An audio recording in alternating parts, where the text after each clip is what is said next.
Welcome to Resilience plus Rise, the podcast where we transform adversities into triumph and illuminate the extraordinary potential within us all.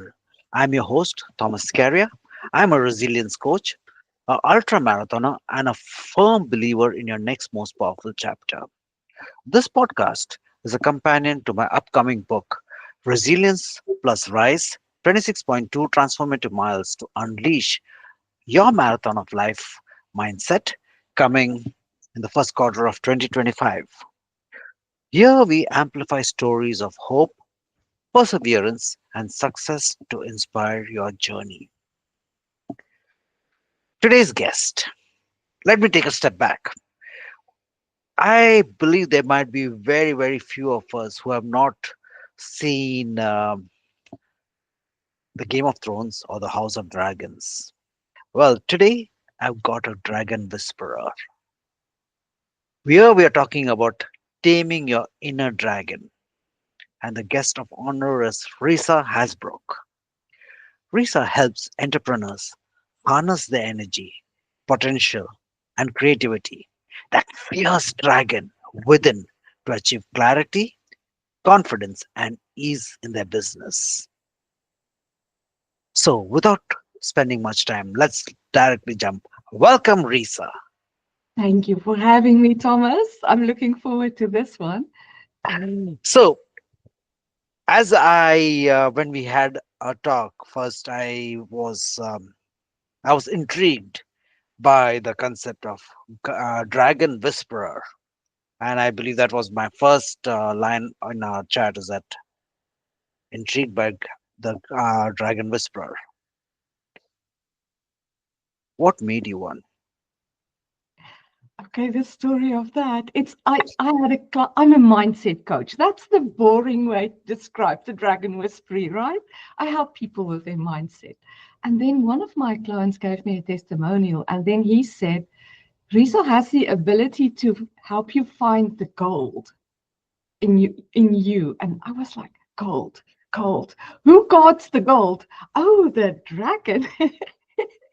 And that kind of, I started playing with the idea, and I like the idea of putting it like that. And for me, the dragon whispering, the dragon that we are whispering, is mostly our emotions, Hmm. but it's also that inner energy that sometimes goes haywire and goes off its own path instead of helping you to, as you put it so beautifully, to unlock that potential, to get to that next chapter.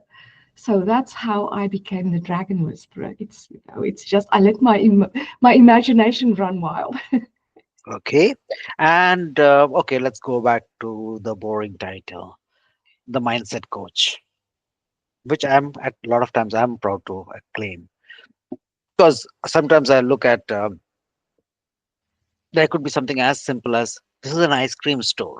They don't have to say what's this flavor of ice cream, but sometimes that's just an ice cream store gets the people across. What made you become a mindset coach or a dragon whisperer? Where do I begin? Okay. I'm an immigrant to the USA. We came to the USA 11 years ago because Hmm. of my husband's job. And at the beginning, I found America very overwhelming and very, very expensive. I come from South Africa, which has a smaller economy. And when we started making our calculations, my husband and I, we realized we were probably not going to be able to retire in the US. Yes, we had, retirement funds with very nice, responsible citizens back in South Africa, but bringing it over to the US, it was not going to be enough. And then I homeschooled my kids, and they came with us. They were teenagers at the time, and they were kind of getting on their own way. They didn't need me so much. So I decided I'm going to start a business. I'm going to start an online business. And I started with what I know, homeschooling. So I started, excuse me, I'm still a little bit coffee after the flu. I started selling a grammar course to South African homeschoolers. And but oh, I got in my own way so much, Thomas. I can't tell you. It's like every time someone sent me an email, I would write this long response, and it's way before ChatGPT, right? It's like it's all coming out of my mind, and it's. I think that's the journey for all entrepreneurs at the beginning. You don't realize there's a better way to do it. Till someone said, why don't you write more blog posts? And then, because it's the same kind of queries coming in, you can just direct people to the blog post. Little things like that. So I was working very, very hard, not making a lot of money. And I think looking back now, it was mostly mindset. It was exhausting myself, not knowing how to manage my emotions. For instance, I asked for feedback. Everybody said when you put a product out there, you're not sure it's going to work. So I had this one woman go through the course with me, and she would give me feedback. But I can remember the dread. Now, remember, it's South Africa, so it's 7 hours ahead of the US. So when I wake up on a Monday morning, over the weekend, she was like tearing apart my little course. And it's like, oh, I'm such a failure. Why did it? But I asked for the feedback and now I can't take it. So it's things like that that made me realize it's not so much the know-how, the technical know-how, how to put together a product to sell it to other people, even the sales techniques. It's mindset. It's how I think about it. And I was ready to give up when I heard a podcast. That's why I like podcasts so much. A podcast interview with this life coach. And she said she worked only 3 days a week and she was making millions. And I was like, I want that. So I started following her and really applying what she was teaching, and most of that had to do with emotional, managing your emotions, regulating yourself emotionally. And I started doing that, and how I know it was working, the hours I spent in that little business was shrinking, and at the same time my income doubled, because I wasn't, when the feedback came from my friend, I wasn't, oh, she's doing a good job. This is a good idea. It doesn't say anything about me. All of those things that I think new entrepreneurs go through. And by then I fell in love with life coaching, with coaching and mindset coaching. And I decided, no, that's what I want to be. And then I got the opportunity. I got certified through that woman, that first woman, as a life coach. And then I got an opportunity to coach for Russell Brunson in his program. And that's only entrepreneurs, like, the ClickFunnels guy, everybody knows. But they had exactly the same problems that I had. They got in their own way. And I was like, these are my people. I want to work with entrepreneurs. I was on that same journey. Now let's show them how to whisper to the dragon, tame the dragon, and eventually fly the dragon. And when I say that, I mean that you can deliberately, intentionally manage your emotions, that it actually energizes you.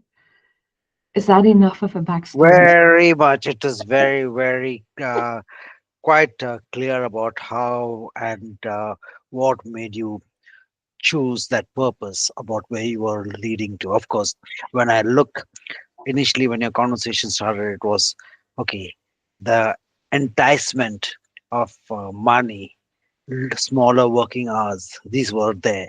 But later on in your conversation, I realized there was another person talking and who was so passionate about being a life coach and being of a help. Oh yes, And it's funny when once you start doing this for your soul, and because you like people so much, it's the money is that's just it's no longer the motivator. But the way that woman was very good at marketing. So okay. the way she framed it is, oh, it's possible to live like that. I'm not making millions yet. Hmm. And perhaps But see, here, Risa, I would just maybe it's like rudely also interrupt is that when I got into podcast, so initially my aim about the podcast was about this book, about because I know it's all about resiliency, pushing yourself, just yes, one more step, just that one more step can create a difference. And what I have come across is that there has been so much of growing from me itself. I tend to say is that this podcast, even if one person listens to it and they are able to take away one element that could change or pivot their journey of life, or I would say the marathon of life, then I've succeeded in what I'm doing. But as you mentioned, is that once we start getting involved with it, the podcast itself, it is just amazing because yeah, for me, I'm talking to people, and as I mentioned, is that I do not have any script. It is more of a conversation, and it is in its own way a privilege that people are ready to say their stories without hesitating. Of course, Mm-hmm. I've had guests who are very passionately, they were holding on to some of their challenges or the skeletons, which Uh-huh. I totally respect. I have no problems about that. But yes, once we jump from or jump over the chasm, Yeah. that's when we realize there is a growth, and it may not be a growth which you're looking out to, whether it's from the monetary point of view, but your own self growth, because life starts vibrating. And if it was not meant to be for you as a life coach, as it was in today's one of the posting was, it was like chewing on a glass. How much ever you chew, you will never ever get to a point wherein you'll be comfortable with No, it. no. So it was a calling, because when you said about grammar, my first element was, so why couldn't she be a language coach? Because that's one of the main, maybe this is just a thought, but then maybe that's one of the things, because a lot of people, they struggle with that. Yeah, but no, that was not what drew me. It's like I'm more interested in the human development side of it. Fantastic. You just start with what you know. That was the advice that everybody gave, and I'm glad I started there. But I'm Beautiful. not I'm not that fond of grammar. But it's funny. Once you it's like you said with your podcast, once you start on this journey, it's funny how you transcend the ego almost, right? Now it becomes a calling, it becomes a path of joy that you want to follow. And True. that's kind of my big dream for this year. I really want to enjoy myself with everything I do instead of the striving and the the money. And no, it's no longer about that. And sometimes money comes. It's like if it comes, it comes. But it's no longer the big goal for me. Okay. So here, Risa, one of the questions which I ask you is that you realize that the biggest challenge for people is they themselves. Mm. If I'm allowed to ask, is that what and this is again for the listeners, what could be the few steps that they could do or work towards? Here, I'm not asking for your trade secrets or something like that, but what, as a common man or sorry, a common person can do to overcome, whether we call it as the imposter syndrome, whether we call it as the not good enough, whether we can. Today, I had posted a thing about when we come to the end of the road. Is it really the end of the road, or is it there something further to it? So, when you come across these personalities, how do you tell them what's the next steps to be? The biggest help that I can give people is new insights. It's not so much strategies, it's a new way of thinking about life themselves and how they create experiences. And once you understand that you feel what you think, we live in a thought created experience. It's a little bit of an illusion. And every time you can break free and see it again anew, afresh, you realize, oh, I can think differently about this, and then the whole situation changes. Now, this is not about positive, just being overly positive. It's understanding emotions. It's Hmm. understanding where your own experience comes from. So when you are, like you said, when you are at the end of the rope, it's like you almost painted yourself into a corner and you can't get out. It's realizing all of this is an illusion, the way I think about it. And if I allow myself to settle and come back to my natural clarity almost, I realized, oh, I'm not in a corner at all. It's like I'm not even in a building. My mind can always go to a new place, to a different place. I can come up with new ideas. I can think differently about how to get out of this situation. So it's that relationship between your thoughts and your feelings, how you create them yourselves, how you create your own experience. And then since last year, that first woman that I spoke about, she taught me that, that link between thoughts, emotions, and then the actions. So you create the outcomes. But of late, I've also seen that clarity and being home. And when I say being home, it's like being mentally and emotionally settled. And we all know how it feels. Some people call it being in flow or being in the zone. But it's just that settledness. And from there, you want to navigate life. But still understand you create the feelings yourself and the experience. But it's almost clarity is your birthright almost. That's who you are. When you allow yourself to settle, you can always return to that space. Be still, and the butterfly comes in, sits on your hand. Yes, that. It is coincidental that you mentioned because today I was again talking to uh, another close acquaintance or friend, on a close connection on LinkedIn, and we were talking about the same thing, and wherein she had mentioned, in fact, I could uh, say that it takes a strong person to free themselves from the illusions of mind.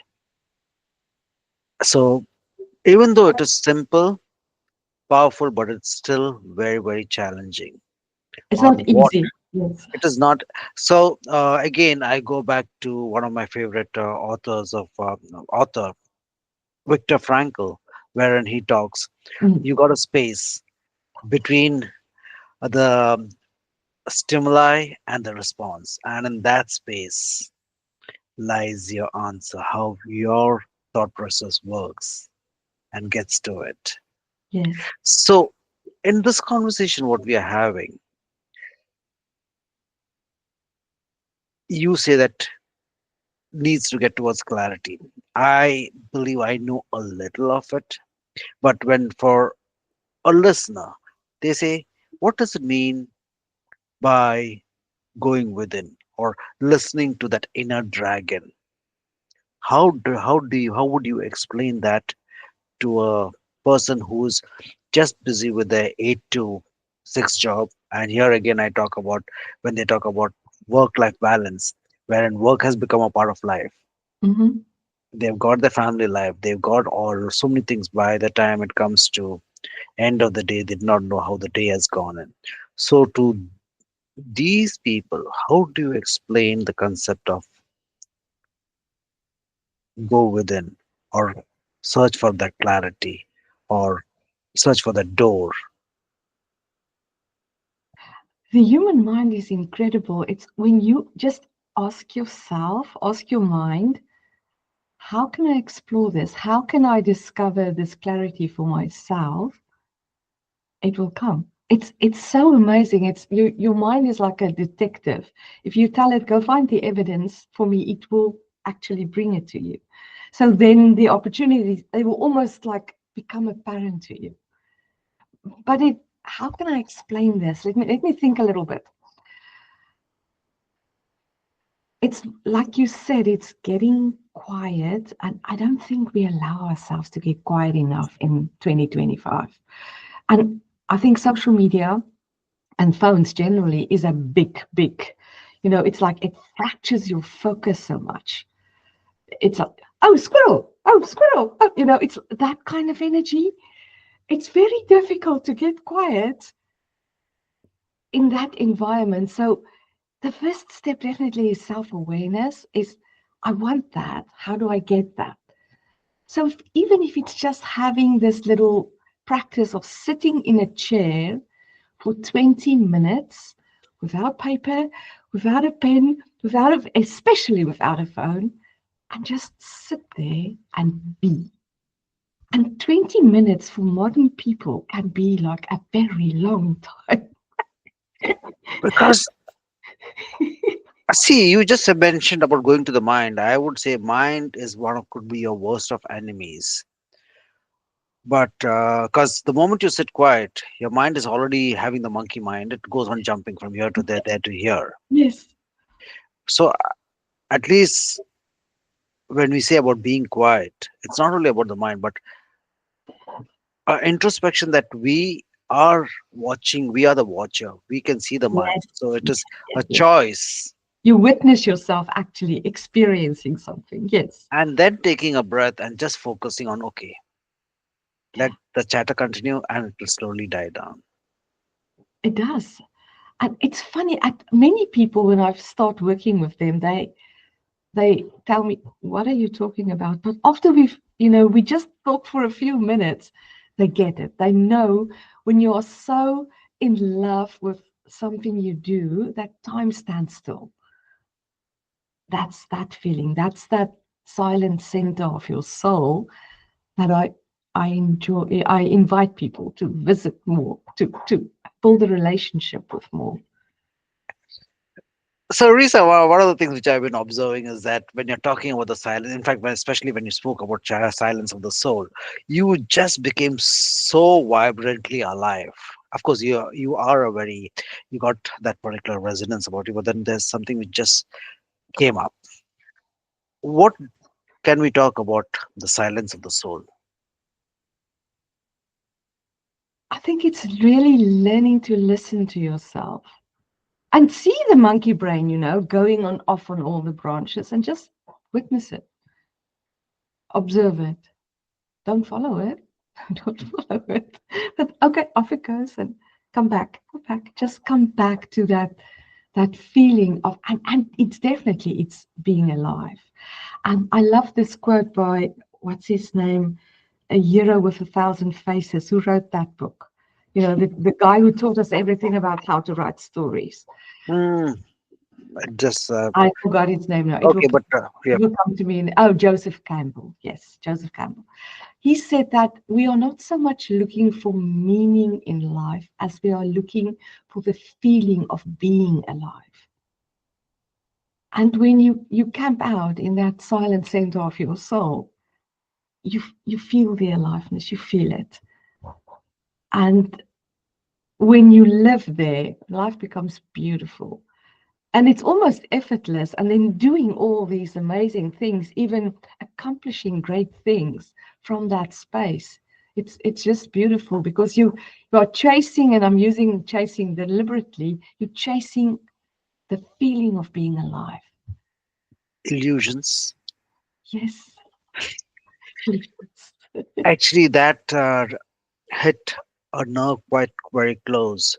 And I've got a podcast of a gentleman who has been very active in his life, and one point of time he lost his memory. I mean, the his got went into the short-term memory loss stage, Mm. and for the last 7 years, he's in that particular zone. And when I asked him what his lessons, he said, "We know life is short, but chasing happiness or being happy at that moment, that's the game changer, Yes. and that makes a difference." I just want to pivot to another area, Risa. Is that what are the current projects that you're doing, or is there something that you would like the listeners to know about? And again, guys, I'll be putting out Risa's links and connect information on in the comments below. So just to have a look onto it. And yes, please. Sorry. So I just finished this new lead magnet, a freebie for people. That's exactly, it's about emotions. And Hmm. it's a three-part audio series. It's only, all in all, it's 19 minutes long. And it's all the things that we talked about.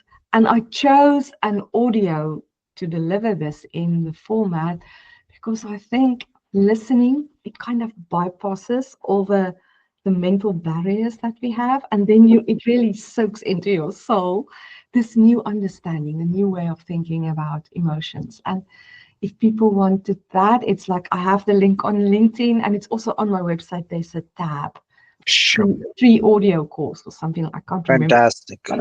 what I called it. So, guys, what we have just heard is that Risa, wherein she believes in the power of going within, taming your dragon. And it is not just going wild inside you, but you can use it to start flying, Yes. and you can tame the dragon. So, Lisa, if I would say that, is there a takeaway that you would like to have the listeners just have a thought about? What would that be? Wow, there are so many. Let me think which one. I think it's this always remind yourself again and again. I live in an inside out world. I I am projecting myself onto the world. It's not the circumstances that influence me. It's the other way around. The way I project myself onto the world, my limiting beliefs, my habitual limiting beliefs, all of that. And if you understand that, that illusion thing that we talked about, that's when you are able to go back to that silent center of your soul and navigate life from that beautiful place and do it effortlessly. Do it with so much joy and less strive and less struggle. Fantastic. So, guys, we just heard Risa about, it's not only about her own experience about battling the burnout or the feeling of that it is not enough and how she was overwhelmed. We heard how she transformed her work life by quieting the mental noise, tapping onto the inner wisdom, Yes. unleashing the potential, finding a flow state, and currently on to building the business that's not burning her out. So, with this, Lisa, I would like to say thank you for your space and time. It has been an amazing journey, and best wishes. Thank you so much for having me, Thomas. I enjoyed this.